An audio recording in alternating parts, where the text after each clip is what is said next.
What's going on, guys? It's Novell J. Lee with the latest buzz at Buzzworthy Radio. I had the chance to sit down and speak with Dustin Murphy, who is the writer and director of the movie Coyote, which stars Therica Wilson-Read, who many fans will recognize for her role in The Witcher. It tells the tale of two refugees trying to escape genocide. However, they put their trust into the wrong hands, wind up getting separated, and in an effort to reunite, they wind up getting intertwined in a human trafficking ring that is run by corrupt politicians. We spoke with Dustin about not only the concept of how he came up with this film, but why it was so important to tell this story. We also dove deeper into the topics of refugees, immigration, and even with his own story of 2017. I had to think of the math there real quick. 2017, how he moved from the States to the UK. All that and more with our conversation with Dustin Murphy. Check it out. I'm excited to talk to you, even though I think you might be a little bit more excited than I am because you showed up here a day early. That's true. That's true. I got the wrong memo. Yeah, I arrived yesterday, and I've been waiting here to talk to you for a full 24 hours. Exorbitant amount of coffee you must have had, sir. I am proud of the stamina. I will say that. But but I was excited to speak to you about Coyote. It is called Coyote for us, and if you are watching it, if you have watched it in the UK, it is called Teleport. For us, it's called Coyote. But for those that have not seen this, why don't you give us a little background about the film? Sure. So Coyote is a dystopian sci-fi film. It's about how newly developed teleportation technology affects the refugee crisis. So, in particular, the film poses the question, imagine teleportation is a brand new real technology. Instantly, what kind of chaos might ensue? What kind of complications might ensue? Very oftentimes, the creators of technology can oversell the benefits and sometimes not realize that they're opening Pandora's box. So, yeah, how would a new technology like that affect things like refugees and the immigration and border security? And our film, even though you could probably take that in a variety of directions, our film focuses on two queer refugees who are trying to escape genocide in their home country, and they trust the wrong back alley teleporter and are separated and human trafficked. So they have to try to find a way to reunite and find their freedom. I love that you have the log line of how can teleportation affect immigration. Um, just even that one sentence, that one question is very thought provoking, and it kind of segues into my question of why was this so important for you to tell this story? What was what was the reasoning as to why you wanted to bring this to the forefront for people to see? Yeah, I mean, I think when people look at me, they don't necessarily say, "Oh, immigrant," but I am an immigrant. I mean, I'm a little bit of a reverse immigrant. So I moved from the US to the UK. I've always, empathized with, refugees, which is obviously a much more dire situations than just regular immigrants. But the system is messed up, man. I'd have, figured that out firsthand, and the amount of cost associated with it, discrimination that you experience. I mean, I think looking at me being a white dude from America, people would think they always think, oh, it's easy for you. But the reality is that the immigration systems around the world and the closed borders around the world are coming for everybody. I think it Yeah. goes back to that old quote. Going to paraphrase it horribly here, but it's like I did not, they started murdering the women, and I wasn't a woman, so I didn't stand up for the women. They started murdering Africans, and I didn't stand up for them because I was an African. And then there was nobody left to persecute, so they came for me. And I think when it comes to immigration, that is the way the closed border policies of a lot of fascist leaning countries are leaning, unfortunately. For me as a viewer, it's difficult to watch, but imagine on the other side of the coin, you who is heavily involved in this story and bring it to life. Watching this play out, what was going through your mind just seeing this? Did you have any type of even more mixed emotions when watching this play out for the film with already what you already had preconceived in your mind. Sure, sure. I mean, yes, it's not the lightest of films, obviously. It's taking a serious topic and it's treating it with a very serious tone, which I think is the appropriate tone when you're talking about things like human trafficking. You're not going to want to, turn that into a dark comedy. You're not going to Mhm. want to, you want to be respectful to the material. I will say that there's a big difference between writing something and then actualizing it with actors and seeing it on screen. And there was plenty of times to where I remember being on set and there's one scene where a woman is brutalized and I didn't really think about it that much until we were shooting it and you see all the blood on her face and all Mhm. this type of stuff and you're like, oh, wow, that's a lot more graphic than I was expecting it would be just based on what I wrote in the script, which was like, yeah, a woman, enters the room and she's bleeding from her face. It's like, oh, well then, Yeah, oh, very, very disturbing. So yeah,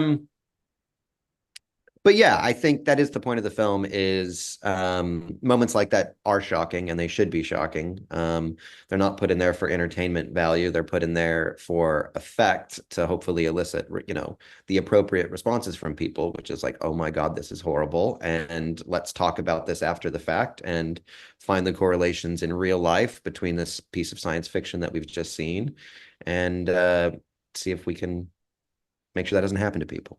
that was actually going to be one of my questions is what would be the biggest takeaways from watching this film for viewers is how are they going to receive it? And you answered it perfectly because I was thinking that also in my head that hopefully the message that they take from this, especially since I've had a few episodes here on the podcast talking about human trafficking and as you just said, they see this and they see while of course, probably this could be emphasized for dramatic effect on this grand scheme of things, it potentially could also be that experience in real time, watching this and just going, "Oh my God, this is serious. We need to talk about this, as you just said. We need to have a conversation. We need Hmm.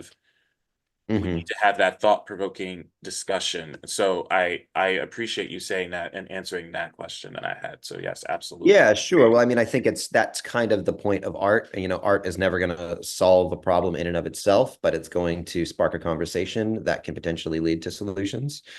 And I think what's interesting about framing these type of conversations about real world societal problems in the context of a piece of science fiction is all of a sudden you're removed from the politicized drama of it all because when it comes to immigration, when it comes to human trafficking and the stories that you're hearing that are real stories that are happening now, depending on your own, personal views and the type of media that you consume, you might have very strong feelings about what you align with politically. Remove that in the form of science fiction, and you're free to think, well, I don't care about what politician X thinks about this. I don't care what this person thinks about this. Mhm. So the fantasy gives you a little bit more accessibility to go into these topics and see the true underlying humanity of it. And then maybe it'll spark in the back of your mind of like, oh, yeah, this is just like that news story that I Yeah, saw. And I never thought about it that way. absolutely. And you have an incredible cast that's a part of this film. Therica Wilson-Read is in the film.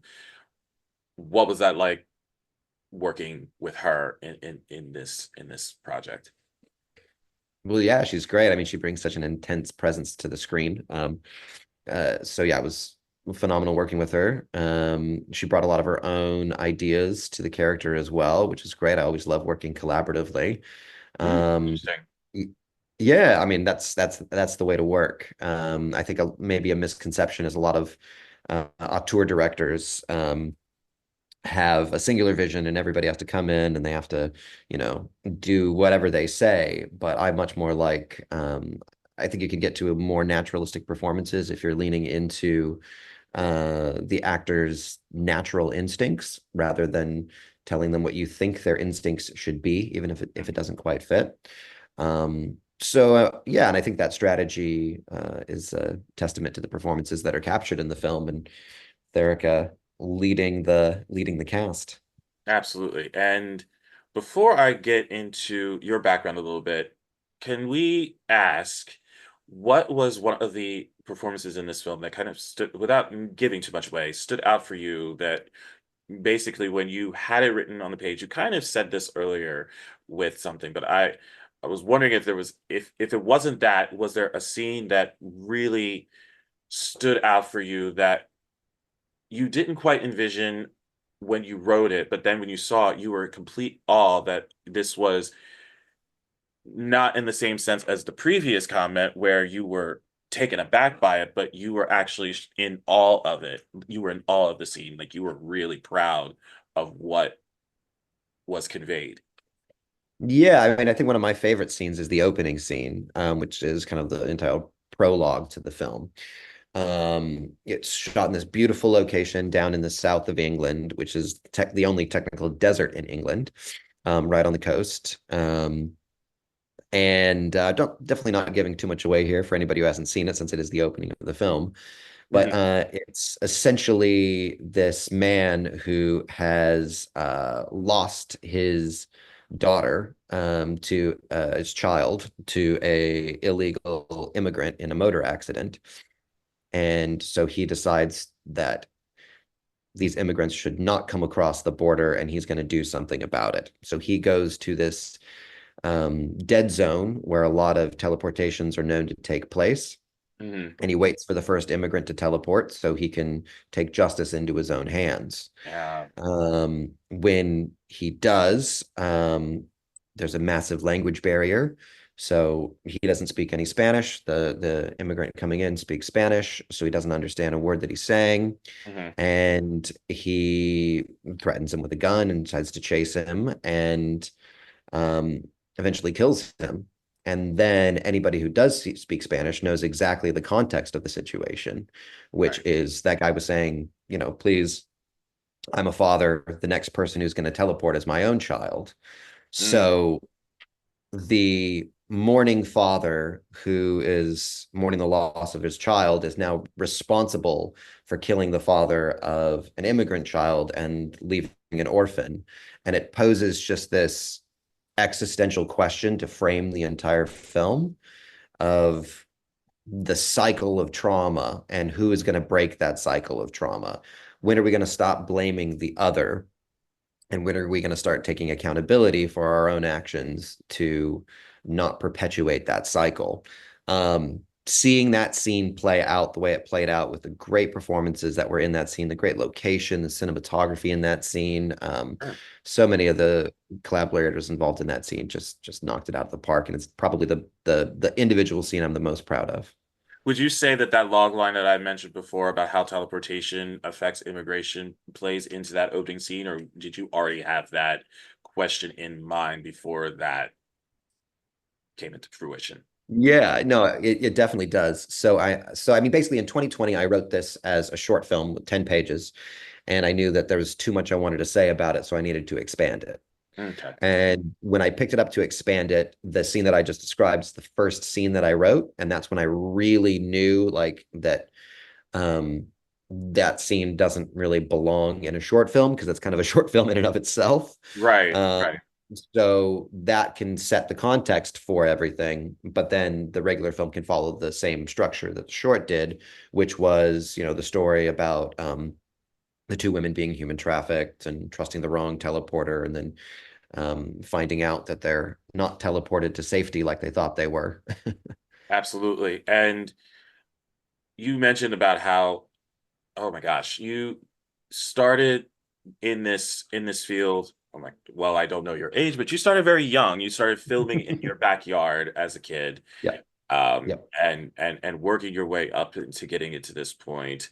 Um, you mentioned when you moved to the UK, it was 7 years ago you moved to the UK from Los Angeles, yep. 2017. And I feel that just from reading your history, so much has come to doors were open for you when you got to the UK, it seems like. I feel like more opportunities grew as soon as the change happened. And you had said a statement about how many people might have perceived that, oh, it's easier for you if you know you're coming from the States into the UK. But honestly, I feel like that transition is not easy at all in that retrospect of it. I don't think that that's easier than what people conceive it to be. And I'm just going, you hustled your ass off, and I'm very proud of that. And just kind of just tell me a little bit about why you decided to go from the States into the UK, and then just what you saw when you what were the stark differences, pretty much. Yeah, for sure. Yeah, I mean, it was kind of meant to be a little bit more of a temporary thing than it ended up being. But yeah, I moved in 2017 for my ex-partner. And we knew we wanted to just kind of be here for a little while and start a family over here. I did get exposed to the independent film scene in London, which is great. Mm-hmm. There's a big difference, I think, being in LA, where literally everybody is in the industry, your Uber driver, your waiters, everybody has a script, everybody wants to That's pitch. true. Yeah. So, London is a great creative hub, but not everybody in the city is in the arts and entertainment industry. So it's easier to have more accessibility to people than it is in LA. And yeah, there's three factors in London. There's the studio scene, which is very much like Hollywood. There's Okay. the institutional side of things, which is like public funded arts through the BFI, which is something that's, yeah, pretty cool that you don't really get a lot in the States. And then there's the independent scene. And that's where I've found most of my collaborators. And this project was very much about all of us collectively believing in greenlighting ourselves. So all of the creatives or stakeholders within the project themselves. Um, and a lot of it was the fact that the bigger industry kept knocking on those doors, couldn't get those chances. So then we said, okay, well, let's stop waiting for permission. Let's just go and make this film the best we can make it with the resources that we have at a stretch, and see what we can pull together. And it was amazing to see a lot of people just really wrangle behind this. We shot in January, February 2022 with some pickups that did take place later that year. Hmm. Had our US release last year. And then, yeah, we're still riding those coattails with the UK release right now and hopefully more European territories as we go. Um, so yeah, it's a weird one. I will say, yeah, the UK has been good to me in some ways. It's been bad to me in some ways. Creatively, it's been very good. But if you're talking about an immigrant story, one thing that always cracks me up is there's been a couple times where people have told me, "Go back to where you come from," and I'm like, "Where do you think white Uh, people come from, dude? where This island." I was, I literally just asked that in my head. I'm going, well, where did you think he came from? I don't know.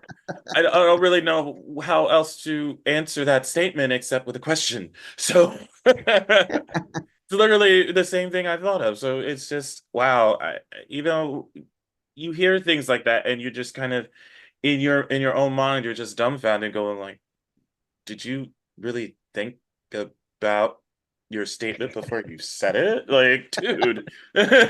I think for me, I love the indie creative artistic abilities because these filmmakers, these directors, these actors, these producers, these writers are able to just do what they want without any basically interference. And I love that they're able to tell the story that they really want to tell without having it be, and and excuse the word here, folks, whitewashed.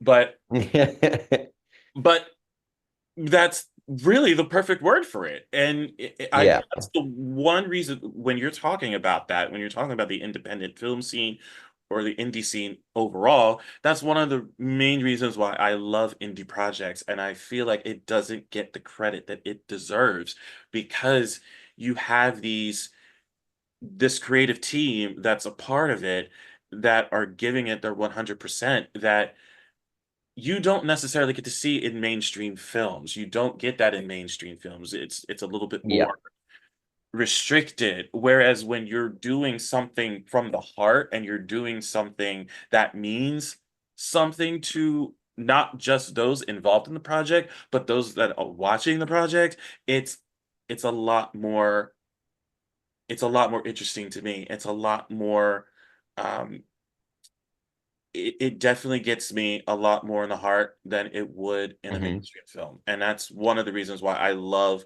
to talk about the indie scope, especially on this show, because you can tell how much they put into their craft for this. And I appreciate you sharing that with me too, because it, Yeah, thank you. I mean, it one thing that really changed was, the corporate takeover of Hollywood, which, oh sure. started primarily in the 90s. So, I mean, I think that,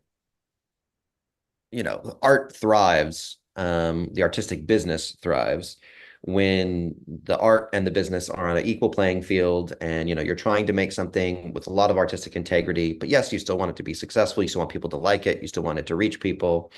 You're not making it in a vacuum. But unfortunately, I think we're living in an era where it's been turned way much into products. So they're not seen as pieces of art. They're seen as pieces of product. They're seen as products that people can consume. With the data-driven model, especially leading that, which says, "Oh, what did people see before? They'll see it again." And this project made money, so we'll make another one just like this project, regardless if it's that interesting, or fresh or new. And Yes. that's why I think Yeah. Hollywood is at a bit of a crisis point right now, really, because audiences are getting bored. They're definitely going more toward, the indie side of things. The indie strengths are that we know how to tell a really interesting story without as much budget and overhead as, Hollywood seems to need. Right. The only downside is that a lot of corporate Hollywood projects, their marketing budgets are just as big as their as their film budgets. So Yeah. that's how they get people to see them, is the expectation that it'll be good. They're good at putting people in, putting butts in seats, but they're not necessarily as good at getting people to love their projects and have an emotional connection with them. So that's why I appreciate outlets like you, giving independent artists a voice, and hopefully getting a couple more butts in our seats. The fact that in Hollywood, it just seems like there's recycled product. And a lot of things now we're seeing, and I even make comments on the remakes, the revivals, the reboots, and all this other stuff that's, you're taking already what was established and you are redoing it. Yes, you're calling it the same title, but yet you're giving it the same title, but it's completely different than what the original recipe chicken was. I'm going, well, that's not this. If you're using this as a title to sell this show or this movie, but it's completely different in scope of or a reimagining Yeah. of this, it's not that. So call it Well, something there's else. two things. There's the people who are doing that, and I mean, one of the worst offenders is that Apple Plus show, The Mosquito Coast. I don't know if have watched that at all, but it's this brilliant book from the 80s that was made into this brilliant movie with Harrison Ford in the 80s as well, that Peter Weir directed. And then they, expanded it into this series on Apple Plus. And I was like, great, I love this film. I love this book. Let's watch it. And I'm like, it's just the same title. It's the same title. The character is named the same, but it is a completely different story. What is this? Yeah. So there's that side. And then there's also the side of, oh, you're just literally doing a cookie cutter formula, the exact same thing that I've seen before, and just putting new actors and new CGI into it to, trying to up the special effects budget. But it's the Yes. same. It's the same story. I always crave um originality. Show me something I haven't seen before. Maybe it's because I've been just, consumed so much storytelling, as I've studied it, for the past 20 something years, that your typical formulas just don't excite me anymore. If I can see where a story is headed, I'm like, yeah, I know how this is gonna end. I completely I can like relate. surprises. No, I can relate. I have done that. And it's a shame to say that, but that's literally what it is when I watch things on television and in film. If I know where it's going, I just don't. I'm just not interested. And that's why, Yeah, well, and I think it's an interesting point that not enough people that are in positions of power in the industry are realizing, and that's what really needs to, Mhm. hammer home is people want something fresh. They People want don't want, original, they want they want originality. originality. They want, as you just said, they want something that hasn't been on the cutting room floor yet. And, Yeah. you know, we're not getting that in the majority of aspects, and that's another reason why I respect the indie field, because they, as you just said yourself, they're bringing something different to the table that hasn't been done before, and they're doing it on a lesser budget. Yeah. These are original ideas that they have, and this is why I respect this genre so much. And when I got to talk to people in the indie scope, when I first got into it with the Santa Barbara International Film Festival a few months ago, it Hmm. was absolutely incredible to hear about how they came up with their stories, what made them come up with their stories, why they wanted to tell their stories. I just thought it was great just to see, and especially in that scope with documentaries that I am such a huge fan of as well in that genre. It's just amazing how much talent is there that is not getting the respect it deserves.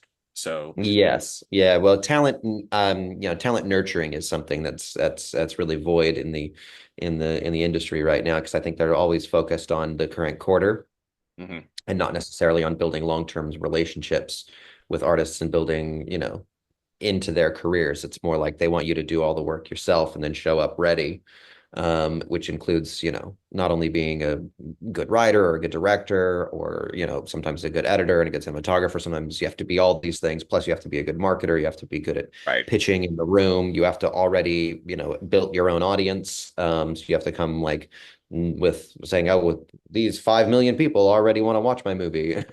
Yeah. So it's just weird. It's a weird time where we seem to require such a very diverse skill set for in order to allow anybody to tell a story that is yeah.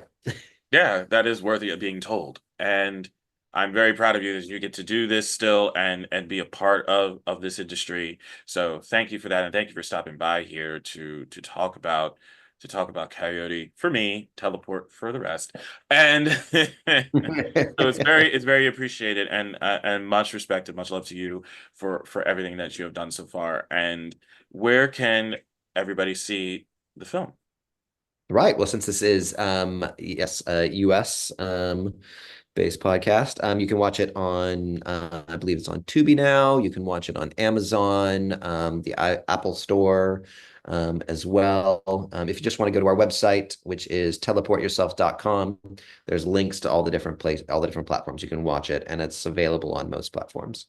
Awesome. Well, Dustin, this was fun. I really appreciate you stopping by and talking with me today. This was great. And I hope for the next project and the next project after that, you come back here. We would love to have Yeah, I you. really enjoyed the conversation. Definitely will. Thanks for having me on. Absolutely. Dustin Murphy, everybody. Take care. Many thanks to Dustin Murphy for stopping by the Buzzcast to chat about Coyote, which you can now stream on major platforms, including Amazon and Tubi. But that's going to do it for me for right now. I'm Navel J. Lee, making sure you keep getting the latest buzz with Buzzworthy Radio by logging on to our website at buzzworthyradiocast.com. We are also on X at Buzzworthy Radio. You can like us on Facebook, and we are on Instagram at BuzzNav and at Buzzworthy Radio. And finally, you can stream our podcast on Amazon Music and iHeartRadio. We'll see you guys next time. Take care.